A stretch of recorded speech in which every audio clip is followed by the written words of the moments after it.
ان سے پوچھو کس کی گواہی سب سے بڑھ کر ہے، کہو میرے اور تمہارے درمیان اللہ گواہ ہے، اور یہ قرآن میری طرف بذریعہ وحی بھیجا گیا ہے تاکہ تمہیں اور جس کو یہ پہنچے سب کو خبردار کر دوں، متنبہ کر دوں. یہ قرآن کس لیے آیا ہے؟ تاکہ سب کو آگاہ کر دیا جائے کہ زندگی کی حقیقت کیا ہے، اور موت کی، اور موت کے بعد آنے والے حالات اور واقعات کی. قرآن فار آل. کیا واقعی تم لوگ یہ شہادت دے سکتے ہو کہ اللہ کے ساتھ دوسرے الہ بھی ہیں؟ کہو میں تو اس کی شہادت ہرگز نہیں دیتا، میں تو اس کی گواہی ہرگز نہیں دیتا.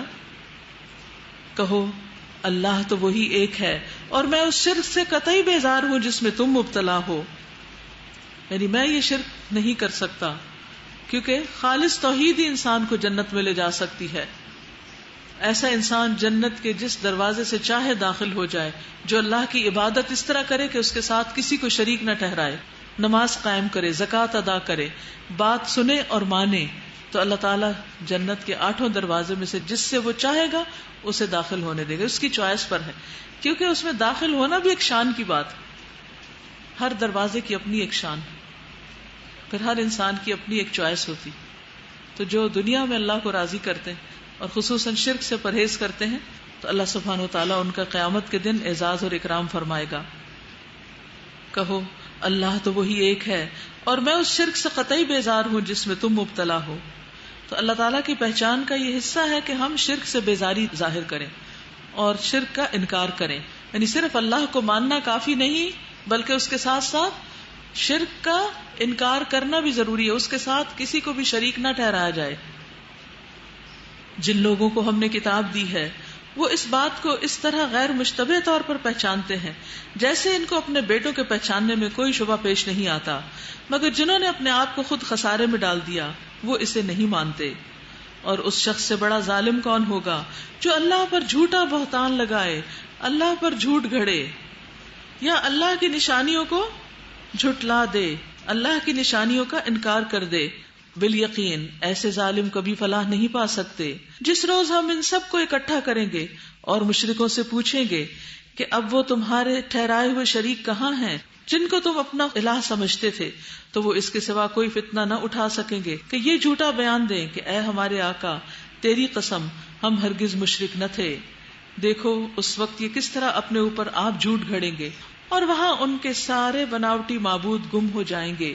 ان میں سے بعض لوگ ایسے ہیں جو کان لگا کر تمہاری بات سنتے ہیں، مگر حال یہ ہے کہ ہم نے ان کے دلوں پر پردے ڈال رکھے ہیں کہ جن کی وجہ سے وہ اس کو کچھ نہیں سمجھتے، اور ان کے کانوں میں گرانی ڈال دی ہے کہ سب کچھ سننے پر بھی کچھ نہیں سنتے. وہ خواہ کوئی نشانی دیکھ لیں اس پر ایمان لا کر نہ دیں گے. حد یہ ہے کہ جب وہ تمہارے پاس آ کر تم سے جھگڑتے ہیں تو ان میں سے جن لوگوں نے انکار کا فیصلہ کر لیا ہے وہ ساری باتیں سننے کے بعد یہی کہتے ہیں کہ یہ ایک داستان پارینہ کے سوا کچھ نہیں. وہ خود اس امر حق کو قبول کرنے سے لوگوں کو روکتے ہیں اور خود بھی اس سے دور بھاگتے ہیں. وہ سمجھتے ہیں کہ اس حرکت سے وہ تمہارا کچھ بگاڑ رہے ہیں، حالانکہ دراصل وہ خود اپنی ہی تباہی کا سامان کر رہے ہیں، مگر انہیں اس کا شعور نہیں. کاش تم اس وقت کی حالت دیکھ سکتے جب وہ دوزخ کے کنارے کھڑے کیے جائیں گے. اس وقت وہ کہیں گے کاش کوئی صورت ایسی ہو کہ ہم دنیا میں پھر واپس بھیجے جائیں اور اپنے رب کی نشانیوں کو نہ جھٹلائیں اور ایمان لانے والوں میں شامل ہوں. در حقیقت یہ بات وہ محض اس وجہ سے کہیں گے کہ جس حقیقت پر انہوں نے پردہ ڈال رکھا تھا اس وقت وہ بے نقاب ہو کر ان کے سامنے آ چکی ہوگی، یعنی ان کی غلطیاں سب سامنے آ جائیں گی. ورنہ اگر انہیں سابق زندگی کی طرف واپس بھیجا جائے تو پھر وہی سب کچھ کریں گے جس سے انہیں منع کیا گیا ہے. وہ تو ہیں ہی جھوٹے، اس لیے اپنی اس خواہش کے اظہار میں بھی جھوٹی سے کام لیں گے. آج یہ لوگ کہتے ہیں کہ زندگی جو کچھ بھی ہے بس یہی دنیا کی زندگی ہے اور ہم مرنے کے بعد ہرگز دوبارہ اٹھائے نہ جائیں گے. عقیدہ توحید کے علاوہ اس صورت میں جس عقیدے کی اصلاح کی گئی ہے وہ عقیدہ آخرت ہے کہ جو لوگ اللہ کو نہیں مانتے تھے یا اللہ کو مانتے تو تھے، ایک نہیں مانتے تھے، وہ آخرت کا بھی انکار کرتے تھے. تو یہاں پر یہ بتایا گیا کہ کاش تم وہ منظر دیکھ سکو جب یہ اپنے رب کے سامنے کھڑے کیے جائیں گے. یعنی آج نہیں مان رہے لیکن کل ان کو اس کا علم ہو جائے گا، لیکن اس وقت ان کو ماننا فائدہ نہ دے گا. اس وقت ان کا رب ان سے پوچھے گا کیا یہ حقیقت نہیں؟ یہ کہیں گے ہاں اے ہمارے رب یہ حقیقت ہی ہے. وہ فرمائے گا اچھا تو اب اپنے انکار حقیقت کی پاداش میں عذاب کا مزہ چکھو.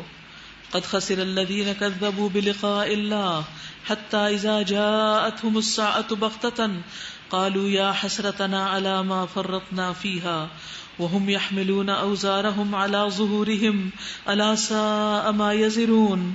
نقصان میں پڑ گئے وہ لوگ جنہوں نے اللہ سے اپنی ملاقات کی اطلاع کو جھوٹ قرار دیا.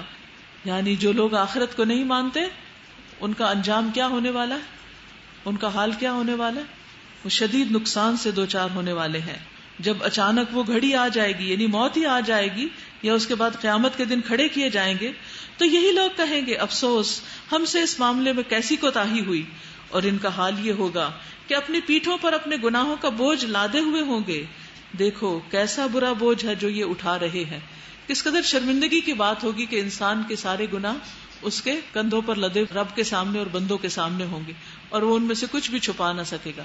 دنیا میں تو کوئی بھی ایسی چیز جو ہمیں پسند نہیں ہوتی اس کو ہم لوگوں کے سامنے نہیں کرتے، فوراً کور کر دیتے، چھپا دیتے، ڈھانک دیتے، اریز کر دیتے، ڈیلیٹ کر دیتے.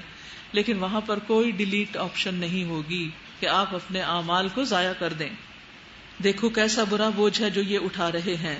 وَمَا الْحَيَاةُ الدُّنْيَا إِلَّا لَعِبٌ وَلَهْوٌ وَلَلدَّارُ الْآخِرَةُ خَيْرٌ لِلَّذِينَ يَتَّقُونَ. دنیا کی زندگی تو ایک کھیل اور ایک تماشا ہے، حقیقت میں آخرت ہی کا مقام ان لوگوں کے لیے بہتر ہے جو زیاکاری سے بچنا چاہتے ہیں.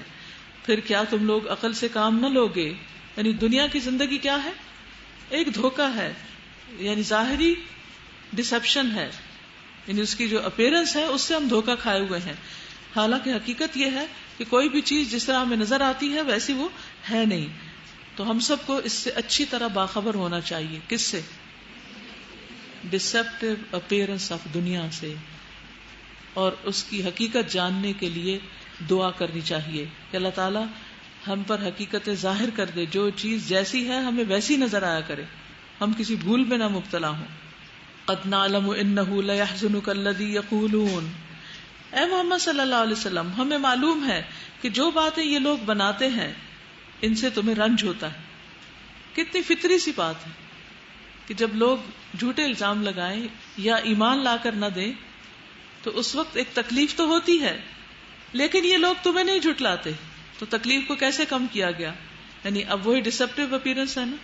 اوپر سے یوں لگتا ہے جیسے انکار کرنے والے طاقتور ہیں، یا یہ کہ نبی صلی اللہ علیہ وسلم کو چھوٹا کر دیا انہوں نے. ہرگز نہیں، یہ تمہیں نہیں جھٹلا رہے، یہ تو ایک طرح سے اللہ کا پیغام جھٹلا رہے ہیں. بلکہ یہ ظالم دراصل اللہ کی آیات کا انکار کر رہے ہیں. تم سے پہلے بھی بہت سے رسول جھٹلائے جا چکے، مگر اس تکذیب پر اور ان اذیتوں پر جو انہیں پہنچائی گئی انہوں نے صبر کیا یہاں تک کہ انہیں ہماری مدد پہنچ گئی. اللہ کی باتوں کو بدلنے کی طاقت کسی میں نہیں، اور پچھلے رسولوں کے ساتھ جو کچھ پیش آیا اس کی خبریں تمہیں پہنچ ہی چکی ہیں. تاہم اگر ان لوگوں کی بے رخی تم سے برداشت نہیں ہوتی تو اگر تم میں کچھ زور ہے تو زمین میں کوئی سرنگ ڈھونڈو یا آسمان میں سیڑھی لگاؤ، یعنی اسکیپ کرو، اور ان کے پاس نشانی لانے کی کوئی کوشش کرو. اگر اللہ چاہتا تو ان سب کو ہدایت پر جمع کر سکتا تھا. یعنی لوگ آپ کی مخالفت کرتے اور آپ سے معجزات طلب کرتے تھے. نبی صلی اللہ علیہ وسلم امید رکھتے تھے کہ اللہ تعالیٰ انہیں معجزات سے نوازے، لیکن کیا ہوتا کہ بعض اوقات نوازے بھی گئے لیکن ان کی ہر بات نہیں مانی گئی کفار کی. تو ایسی صورت میں نبی صلی اللہ علیہ وسلم کو یہ بتایا جا رہا ہے کہ صرف معجزوں کے زور پر انہیں حق نہیں منوانا، بلکہ حق کو حق کے طور پر پہچان کر حق کو مانے. تو آپ ان کے مطالبوں پر کان نہ دھریں اور نہ معجزات کا مطالبہ کریں اور نادان نہ بنیں. انما یستجیب الذین یسمعون. دعوت حق پر لبیک وہی لوگ کہتے ہیں جو سننے والے ہیں، یعنی جنہیں حق بات سننے سے دلچسپی ہوتی. پھر حق بھی ایک بات ہی ہوتا ہے، اور جو حق سے دلچسپی رکھتے ہیں وہ اس کے لیے تکلیف اٹھا کر، مشقت اٹھا کر بھی اس کو سنتے ہیں، اس سے فائدہ اٹھاتے ہیں. والموتى يبعثهم الله ثم إليه يرجعون. رہے مردے، یہاں مردے ان لوگوں کو کہا گیا ہے جن کے ضمیر مردہ ہو چکے ہیں، جن کی عقل سمجھ ختم ہو چکی، تو انہیں اللہ بس قبروں سے ہی اٹھائے گا، پھر وہ اس کی عدالت میں پیش ہونے کے لیے واپس لائے جائیں گے. یعنی قیامت کے دن ان کا حساب ہوگا، اور ویسے بھی جو مردے قبروں میں ہیں ان سب کو اٹھایا جائے گا. یہ لوگ کہتے ہیں کہ اس نبی پر اس کے رب کی طرف سے کوئی نشانی کیوں نہ اتری؟ کہیے اللہ نشانی اتارنے کی پوری قدرت رکھتا ہے، مگر ان میں سے اکثر لوگ نادانی میں مبتلا ہیں. زمین میں چلنے والے جانور اور ہوا میں اڑنے والے پرندوں میں سے کسی پرندے کو دیکھ لو، یہ سب تمہاری ہی طرح کی انواع ہے. پھر غور و فکر کی دعوت دی جا رہی ہے توحید کا سبق دینے کے لیے. ہم نے ان کی تقدیر کے نوشتے میں کوئی کسر نہیں چھوڑی. پھر یہ سب اپنے رب کی طرف سمیٹے جاتے ہیں. مگر جو لوگ ہماری نشانیوں کو جھٹلاتے ہیں وہ بہرے اور گنگے ہیں, تاریکیوں میں پڑے ہوئے ہیں. اللہ جسے چاہتا ہے بھٹکا دیتا ہے اور جسے چاہتا ہے سیدھے راہ پر لگا دیتا ہے.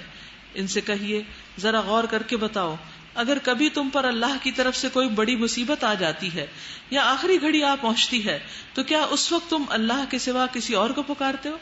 اللہ تعالیٰ کو ایک ماننے میں یہ بات بھی ہے کہ تمام طرح کی دعائیں, نظر, نیاز, سب کچھ اسی کے نام پر مانگی جائے.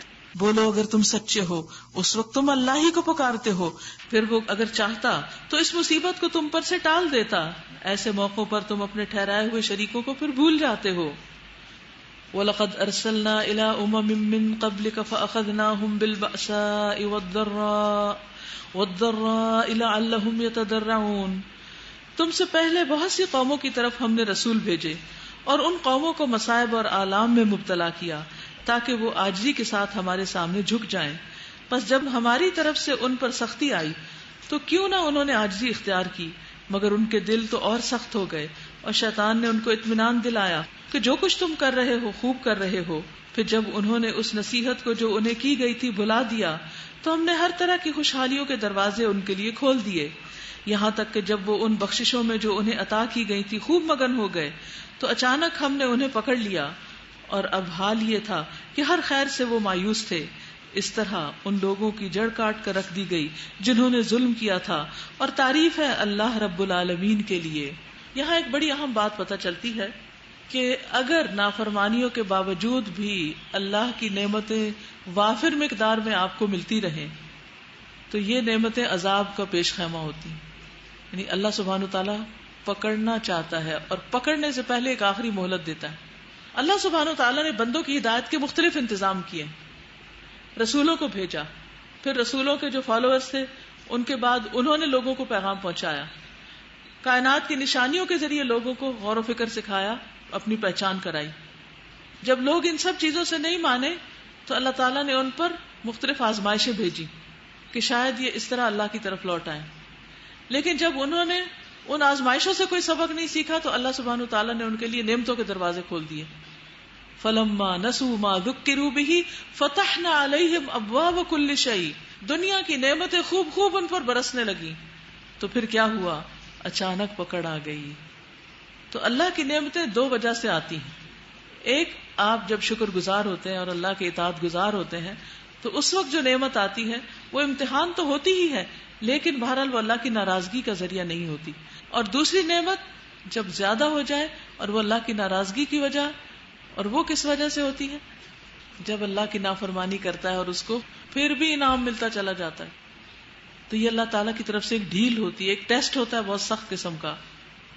نبی صلی اللہ علیہ وسلم نے فرمایا, اگر تم دیکھو کہ اللہ کسی شخص کو اس کی نافرمانیوں کے باوجود دنیا میں وہ کچھ عطا کر رہا ہے جو وہ چاہتا ہے, یعنی گناہوں کے باوجود اسے وہ سب کچھ مل رہا ہے جو وہ چاہتا ہے, تو یہ استدراج ہے, یعنی اللہ کا اس کو ڈھیل دینا ہے. پھر نبی صلی اللہ علیہ وسلم نے یہی آیت تلاوت فرمائی, قُلْ أَرَأَيْتُمْ إِنْ أَخَذَ اللَّهُ سَمْعَكُمْ وَأَبْصَارَكُمْ وَخَتَمَ عَلَى قُلُوبِكُمْ مَنْ إِلَٰهٌ غَيْرُ اللَّهِ يَأْتِيكُمْ بِهِ انظُرْ كَيْفَ نُصَرِّفُ الْآيَاتِ ثُمَّ هُمْ يَصْدِفُونَ.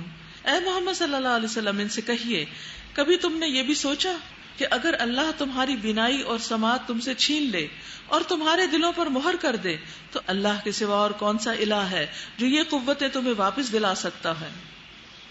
دیکھیے اپنے ہاتھوں کی طرف, چھو کر دیکھیے اپنے کانوں کو اور اپنی آنکھوں کو, یہ سب کچھ اللہ کا دیا ہوا, ان کا مالک تو اللہ ہی ہے.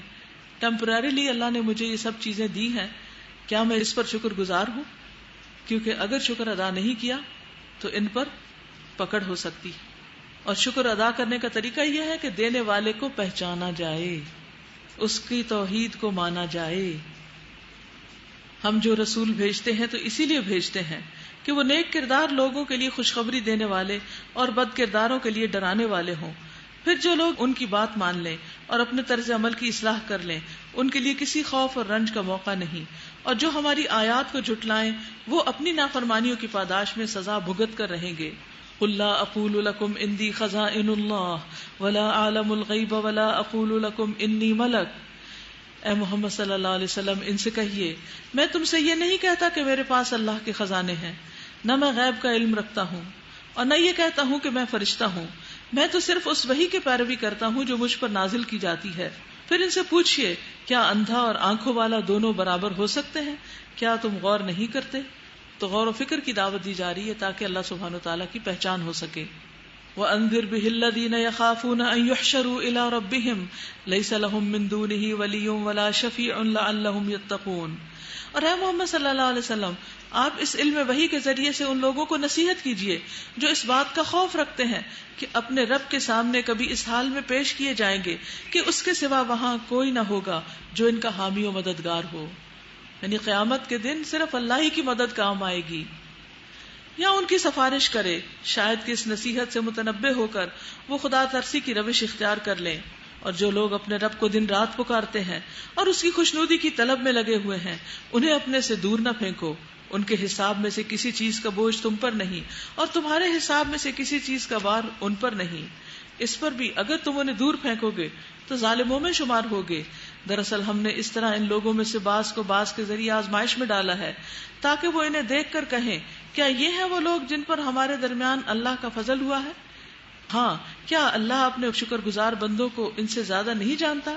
جب تمہارے پاس وہ لوگ آئیں جو ہماری آیات پر ایمان لاتے ہیں تو ان سے کہیے تم پر سلامتی ہے، تمہارے رب نے رحم و کرم کا شیوا اپنے اوپر لازم کر لیا ہے. یہ اس کا رحم و کرم ہی ہے کہ اگر تم میں سے کوئی نادانی کے ساتھ کسی برائی کا ارتکاب کر بیٹھا ہو پھر اس کے بعد توبہ کر لے اور اصلاح کر لے تو وہ اس کو معاف کر دیتا ہے اور نرمی سے کام لیتا ہے. تو یہاں 2-3 باتوں کا پتہ چلتا ہے. ایک تو یہ ہے کہ جو لوگ رب سے قریب ہوں لیکن ان کا دنیاوی سٹیٹس کچھ بہت بڑا نہ ہو، پیغمبر علیہ السلام کو اپنے سے دور نہیں کرنا چاہیے کیونکہ ان کا ایمان سب چیزوں سے زیادہ قیمتی ہے. پھر اسی طرح یہ ہے کہ نبی صلی اللہ علیہ وسلم اپنے ساتھیوں کے لیے جو مہربان تھے، رحیم تھے، تو آپ صلی اللہ علیہ وسلم کو اس کی طرف بھی توجہ دلائے گی کہ اللہ نے اپنے اوپر رحمت لکھ رکھی اور اللہ نے آپ کو رحمت للعالمین بنا کر بھیجا ہے. تو اللہ سبحانہ وتعالیٰ اپنی اس خاص رحمت کے ساتھ ان لوگوں کو بخش دے گا جو توبہ کر لیں. تو یہ پیغام بھی ان تک پہنچا دیا جائے. اس طرح ہم اپنی نشانیاں کھول کھول کر بیان کرتے ہیں تاکہ مجرموں کی راہ بالکل نمایاں ہو جائے. قل انی نہیت ان اعبد الذین تدعون من دون اللہ قل لا اتبع اہواءکم قد ضللت اذا وما انا من المہتدین. اے محمد صلی اللہ علیہ وسلم ان سے کہیے تم لوگ اللہ کے سوا جن دوسروں کو پکارتے ہو ان کی بندگی کرنے سے مجھے منع کیا گیا ہے. کہیے میں تمہاری خواہشات کی پیروی نہیں کروں گا، اگر میں نے ایسا کیا تو گمراہ ہو گیا، راہ راست پانے والوں میں سے نہ رہا. کہیے میں اپنے رب کی طرف سے ایک دلیل روشن پر قائم ہوں اور تم نے اسے جھٹلا دیا. اب میرے اختیار میں وہ چیز نہیں جس کے لیے تم جلدی مچا رہے ہو. فیصلے کا سارا اختیار اللہ کو ہے، وہی امر حق بیان کرتا ہے اور وہی بہترین فیصلہ کرنے والا ہے. پھر یہ کہ کفار مکہ نبی صلی اللہ علیہ وسلم سے کہا کرتے تھے کہ اگر ہم جھوٹے ہیں اور ہم نہیں مانتے تو پھر ہماری پکڑ کیوں نہیں ہو جاتی، ہم پر عذاب کیوں نہیں آ جاتا. تو اس کا جواب دیا جا رہا ہے کہ قل آپ کہہ دیجئے لو ان عندی ما تستعجلون به لقضی الامر بینی وبینکم واللہ عالم بالظالمین. کہیے اگر کہیں وہ چیز میرے اختیار میں ہوتی جس کی تم جلدی مچا رہے ہو تو میرے اور تمہارے درمیان کبھی کا فیصلہ ہو چکا ہوتا، مگر اللہ زیادہ بہتر جانتا ہے کہ ظالموں کے ساتھ کیا معاملہ کیا جانا چاہیے. اسی کے پاس غیب کی کنجیاں ہیں جنہیں اس کے سوا کوئی نہیں جانتا. وَعِندَهُ مَفَاتِحُ الْغَيْبِ لَا يَعْلَمُهَا إِلَّا هُوَ. تو پھر اصل طاقت کس کے پاس ہے؟ اللہ کے پاس. وہ اپنے علم کی وجہ سے پاورفل ہے. بحر و بر میں جو کچھ ہے سب سے وہ واقف ہے. کیا ہم میں سے کوئی انسان واقف ہے کہ سمندروں میں کیا کچھ ہو رہا ہے؟ کسی وقت کوئی بھی اس میں سے چند مچھلیوں کی تصویر نکال لا کے دکھاتا تو ہم کہتے ہیں او یہ تو کتنی بڑی بات ہوگی، واو یہ تو بہت زبردست کام کیا کسی نے. تو جس نے ان کو پیدا کیا اس کا کام تو زبردست نظر آتا ہی نہیں. پھر فرمایا درخت سے گرنے والا کوئی پتا ایسا نہیں، کوئی پتا جس کا اسے علم نہ ہو. ہمارے پاس کوئی ذریعہ کوئی طریقہ ہے کہ ہم حساب کر سکیں؟ ہرگز نہیں. زمین کے تاریک پردوں میں کوئی دانہ ایسا نہیں جس سے وہ باخبر نہ ہو. چھوٹا سا دانہ بھی، رائی کا دانہ بھی اگر آپ زمین میں ڈالتے ہیں تو اس کو پتا ہوتا ہے کہ وہ کتنی تہوں کے نیچے. خشک اور تر سب کچھ ایک کھلی کتاب میں لکھا ہوا ہے. تو اس سے کیا پتا چلتا ہے اللہ تعالیٰ کی کس صفت کا دل میں خیال آ رہا ہے؟ العلیم ہونے کی. وہی ہے جو رات کو تمہاری روحیں قبض کرتا ہے اور دن کو جو کچھ تم کرتے ہو اسے جانتا ہے. پھر وہ دوسرے روز تمہیں اسی کاروبار کے عالم میں واپس بھیج دیتا ہے تاکہ زندگی کی مقرر مدت پوری ہو. آخر کار اسی کی طرف تمہاری واپسی ہے. پھر وہ تمہیں بتا دے گا کہ تم کیا کرتے رہے ہو.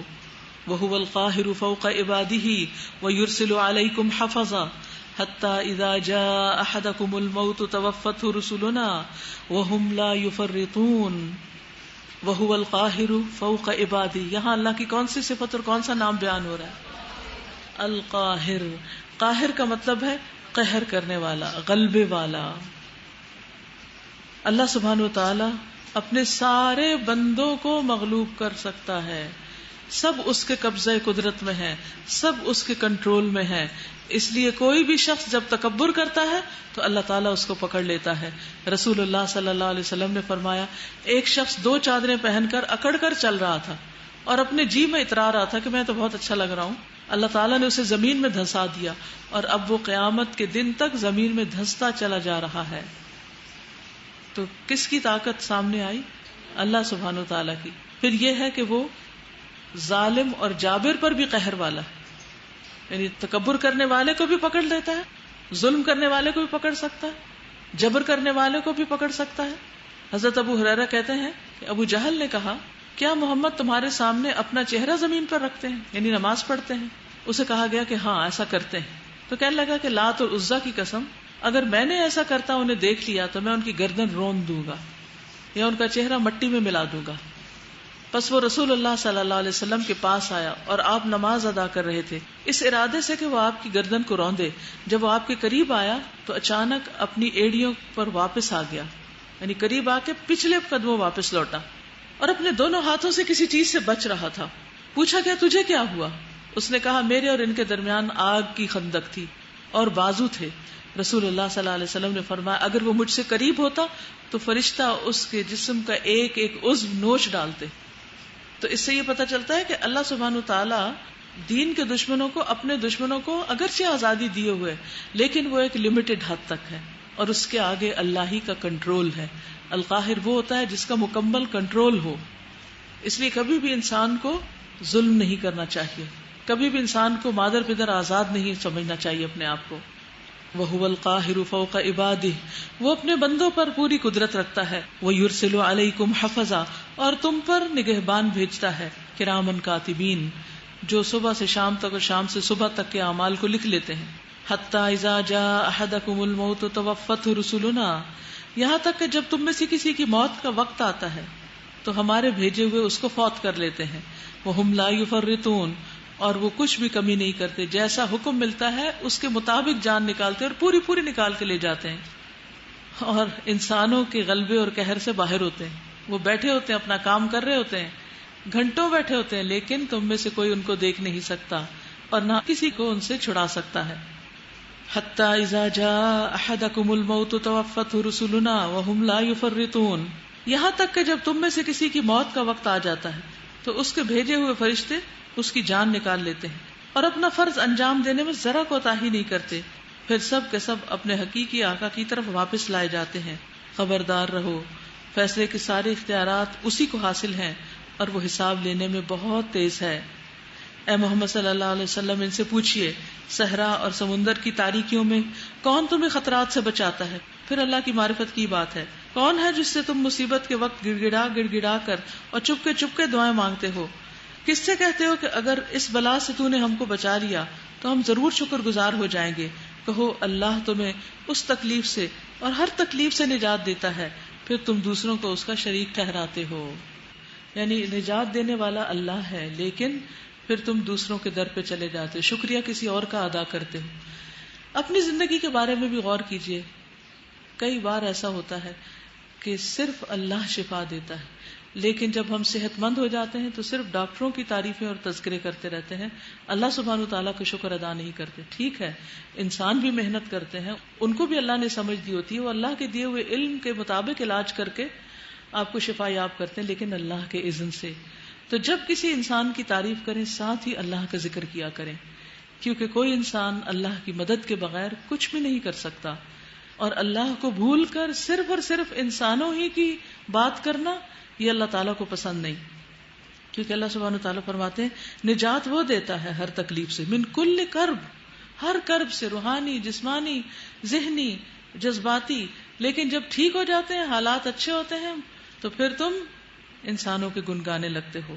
ثم انتم تشرکون، کہو وہ اس پر قادر ہے کہ تم پر کوئی عذاب اوپر سے نازل کر دے، یعنی کوئی پتھر برسے جیسے ابرہا پر نازل ہوا تھا، یا کوئی طوفان آ جائے، یا جیسے خون اور ٹڈیاں برسی تھی فرعونیوں پر، مینڈک بھی برستے تھے، یا کبھی بجلیاں گریں، یا تمہارے قدموں کے نیچے سے مراد جیسے زلزلہ وغیرہ آ جائے، یا زمین پھٹ پڑے، یا تمہیں گروہوں میں تقسیم کر کے ایک گروہ کو دوسرے گروہ کی طاقت کا مزہ چکھوا دے، یعنی آپس میں لڑ پڑیں، گھروں کے اندر لڑائیاں، اداروں کے اندر، شہروں کے اندر، ملکوں کے اندر، قوموں کے اندر، کہ کہیں دنیا میں چین اور امن نام کی چیز نہ ہو. یہ بھی اللہ کے عذاب ہی کی قسم ہے. دیکھو ہم کس طرح بار بار مختلف طریقوں سے اپنی نشانیاں ان کے سامنے پیش کر رہے ہیں، شاید کہ یہ حقیقت کو سمجھ لیں. تمہاری قوم اس کا انکار کر رہی ہے حالانکہ وہ حقیقت ہے. ان سے کہیے میں تم پر حوالہ دار نہیں بنایا گیا، ہر خبر کے ظہور میں آنے کا ایک وقت مقرر ہے، ان قریب تم کو انجام معلوم ہو جائے گا. بار بار اس بات کا مطالبہ کرتے تھے کہ تم عذاب لے آؤ یا پھر آخرت آ جائے، وہ قیامت کا دن آ جائے. تو اس میں بتایا گیا کہ ہر چیز کا ایک وقت مقرر ہے، اور جو عذاب یا کچھ بھی آنا ہوگا وہ آ کر رہے گا. اللہ کی کوئی بات بھی جھوٹی نہیں. وَإِذَا رَأَيْتَ الَّذِينَ يَخُوضُونَ فِي آيَاتِنَا فَأَعْرِضْ عَنْهُمْ حَتَّى يَخُوضُوا فِي حَدِيثٍ غَيْرِهِ. اور اے محمد صلی اللہ علیہ وسلم، جب آپ دیکھیں کہ لوگ ہماری آیات پر نکتہ چینیاں کر رہے ہیں تو ان کے پاس سے ہٹ جائیں، یہاں تک کہ وہ اس گفتگو کو چھوڑ کر دوسری باتوں میں لگ جائیں. ہمارے لیے کیا حکم ہے کہ ہم ان کے ساتھ بحث میں مبتلا ہو جائیں؟ نہیں، یہی حکم ہے، بحث میں نہیں مبتلا ہوں، بحث نہیں کریں، حجتیں نہیں کریں، ایک طرف ہو جائیں. اور اگر کبھی شیطان تمہیں بھلاوے میں ڈال دے، یعنی انسان بحث میں مبتلا ہو ہی جائے، تو جس وقت تمہیں اس غلطی کا احساس ہو جائے اس کے بعد پھر ایسے ظالم لوگوں کے پاس نہ بیٹھنا. ان کے حساب میں سے کسی چیز کی ذمہ داری پرہیزگار لوگوں پر نہیں ہے، البتہ نصیحت کرنا ان کا فرض ہے، شاید کہ وہ غلط روی سے بچ جائیں. چھوڑو ان لوگوں کو جنہوں نے اپنے دین کو کھیل اور تماشا بنا رکھا ہے. وَذَرِ الَّذِينَ اتَّخَذُوا دِينَهُمْ لَعِبًا وَلَهْوًا. کیوں اس کا کیوں حکم دیا جا رہا ہے؟ اس لیے کہ جب انسان ایسے لوگوں کے بیچ میں ہوتا ہے تو بار بار دین کے خلاف باتیں سننے سے انسان کا ایمان کمزور ہونے لگتا ہے اور دین کے بارے میں وسوسے اور شبہے آنے لگتے ہیں. ایسے لوگ اس طرح کیوں کرتے ہیں؟ تاکہ انہیں دین پر عمل نہ کرنا پڑے. انسان کی ایک بہت فطری کمزوری ہے کہ جس چیز کو وہ خود نہیں لینا چاہتا، خود اپنانا نہیں چاہتا، اس کے اندر نقص نکالنا شروع کر دیتا ہے. انگور کھٹے ہیں، اور اس کی کیا وجہ ہوتی کہ انسان عمل نہیں کرنا چاہتا؟ کیونکہ وہ دنیا کی زندگی کی محبت میں مبتلا ہوتا ہے. وغرتہم الحیات الدنیا، اور جنہیں دنیا کی زندگی فریب میں مبتلا کیے ہوئے ہے. لیکن کیا ایسے لوگوں کو چھوڑ دینا چاہیے کہ وہ صرف حجت بازیاں کرتے رہتے ہیں، بحث مباحثے کرتے ہیں؟ فرمایا وذکر بہ، چھوڑنا تو نہیں. جس وقت وہ بحثیں کرے تو ہٹ جائیں، جب ٹھیک ہو جائے تو پھر آ جائیں، اور جب موقع ملے اپنا کام کریں. وذکر بہ، اور اسی کے ساتھ یعنی اس قرآن کے ذریعے نصیحت کر کے یا اچھی بات بتا کر تنبیہ کرتے رہیے کہ کہیں کوئی شخص اپنے کیے کرتوتوں کے وبال میں گرفتار نہ ہو جائے، کہیں ان لوگوں کی بھی پکڑ نہ ہو جائے. تو حقیقت یہ ہے کہ مومن ہر حال میں خیر خواہ ہوتا ہے.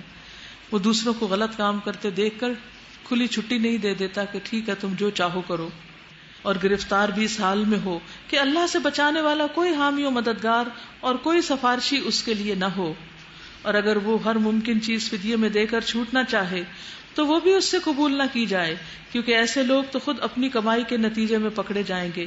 ان کو تو اپنے انکار حق کے معاوضے میں کھولتا ہوا پانی پینے کو اور دردناک عذاب بھگتنے کو ملے گا. اے محمد صلی اللہ علیہ وسلم، ان سے پوچھئے کیا ہم اللہ کو چھوڑ کر ان کو پکاریں جو نہ ہمیں نفع دے سکتے ہیں نہ نقصان؟ یعنی تم جو ہمیں اپنے دین کی دعوت دیتے ہو اس کی کیا دلیل ہے؟ کوئی دلیل ہے ہی نہیں. جن ہستیوں کو تم پکارتے ہو وہ تو کچھ دینے کے قابل ہی نہیں، اور ہم تمہیں دعوت دے رہے ہیں کہ صرف ایک اللہ کو پکارو جو سب کچھ دینے پر قادر ہے. تو کس کی بات زیادہ بہتر، کس کی بات سچی ہے؟ اور جب کہ اللہ ہمیں سیدھا راستہ دکھا چکا ہے تو کیا اب ہم الٹے پاؤں پھر جائیں؟ کیا ہم اپنا حال اس شخص کا سا کر لیں جسے شیطانوں نے صحرا میں بھٹکا دیا ہو اور وہ حیران و سرگرداں پھر رہا ہو، اس حال میں کہ اس کے ساتھی اسے پکار رہے ہوں کہ ادھر آ، یہ سیدھی راہ موجود ہے. قل ان ھدی اللہ ھو الھدی، کہہ دیجئے ہدایت تو اللہ کی ہی بس اصل ہدایت ہے. وامرنا لنسلم لرب العالمین، اور ہمیں اللہ کی طرف سے حکم ملا ہے کہ ہم رب العالمین کے سامنے سر تسلیم خم کر دیں. وان اقیموا الصلاۃ واتقوا، اور یہ کہ نماز قائم کرو اور اسی کی نافرمانی سے بچو. وہو الذی الیہ تحشرون، وہی ہے جس کی طرف تم سب سمیٹے جاؤ گے. تو اس سے پتہ یہ چلتا ہے کہ ہدایت اصل میں اللہ کی ہدایت ہے، اور اس ہدایت کے بڑے بڑے نشان کیا ہیں؟ نمبر 1 اللہ کے آگے جھک جانا اللہ کا حکم آتے ہی. نمبر 2 نماز قائم کرنا، عبادت کا اہتمام. اور نمبر 3 کھلے چھپے اس سے ڈرتے رہنا.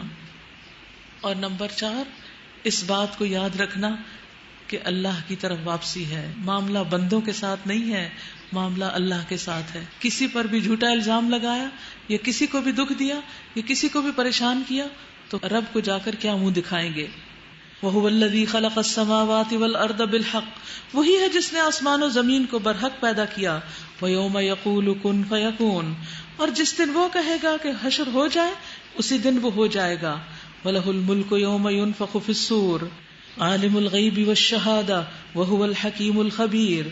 اسی کا ارشاد عین حق ہے، اور جس روز سور پھونکا جائے گا اس روز بادشاہی اسی کی ہوگی، یعنی ہر چیز کا مالک اللہ ہوگا، اور وہ غیب اور شہادت ہر چیز کا عالم ہے، جاننے والا ہے، اور وہ دانا اور باخبر ہے.